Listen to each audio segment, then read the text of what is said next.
જય હિન્દ મિત્રો, હું ગાંધી અવિનાશ। આજરોજ જોવા જઈએ તો ગઈકાલે 27 તારીખના રોજ રાત્રે 9 વાગ્યાની આજુબાજુ અમદાવાદ એઆરઓનું રિઝલ્ટ આવ્યું છે।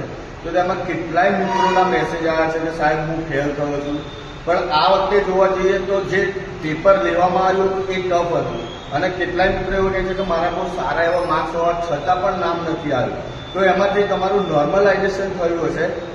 એ નોર્મલાઇઝેશનના કારણે અમુકની શિફ્ટ ભારે હોય છે અને અમુકની શિફ્ટ જોવા જઈએ તો હલકી હોય છે, એના કારણે તમારું નોર્મલાઇઝેશન થાય છે અને એ પ્રમાણે તમારું મેરિટ બનતું હોય છે। તો આમાં કેટલાય મિત્રો રહી ગયા છે અને કેટલાય મિત્રો પાસ પણ થયા છે અને જોવા જઈએ તો આ વખતે વેકેન્સી પણ ઓછી હોય એવું લાગી રહ્યું, કેમ કે બહુ ઓછા મિત્રોને આ વખતે પાસ કરવામાં આવે છે। જે 2 અગ્નિવીર છે તેના કરતાં બહુ ઓછા મિત્રોને આ વખતે પાસ કરે છે।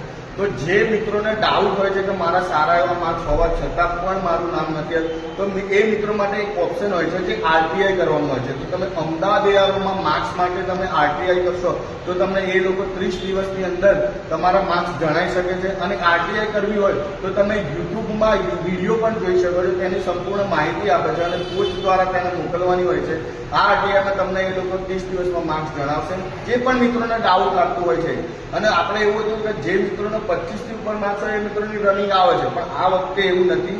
આ વખતે થોડું મેરિટ હાઈ રહ્યું છે। તો જે મિત્રોને ડાઉટ હોય એ મિત્રો આરટીઆઈ કરી શકે છે અને જે મિત્રોને સારા એવા માર્ક્સ અને જેનું નામ આપવામાં આવ્યું હોય, આવી ગયું હોય, જેનું રિઝલ્ટમાં નામ આવી ગયું હોય, તો તે દરેક મિત્રો આપણી યુપી એકેડમી બાલાસના ફિઝિકલની તૈયારી કરાવે છે। તમે ફિઝિકલમાં જોડાઈ શકો છો, તમને 100% પરિણામ પણ આપશે અને જે મિત્રો રહી ગયા છે તે મિત્રોને નિરાશ થવાની કોઈ જરૂર નથી। સમય સાથે ચાલવાનું છે, ધીરે ધીરે તમારે અગાડી નવી ભરતી પણ આવશે। જાન્યુઆરી ફેબ્રુઆરીના ફેઝમાં તમારી બીજી ભરતી પણ આવશે, તેમાં પણ તમે ટ્રાય કરો અને અત્યારે બીએસએફ ટ્રેડમેનની પણ ભરતી આવી, તેમાં પણ તમે ટ્રાય કરી શકો। તો હાર માનવાની થતી નથી। જય હિન્દ, જય ભારત, વંદે માતરમ।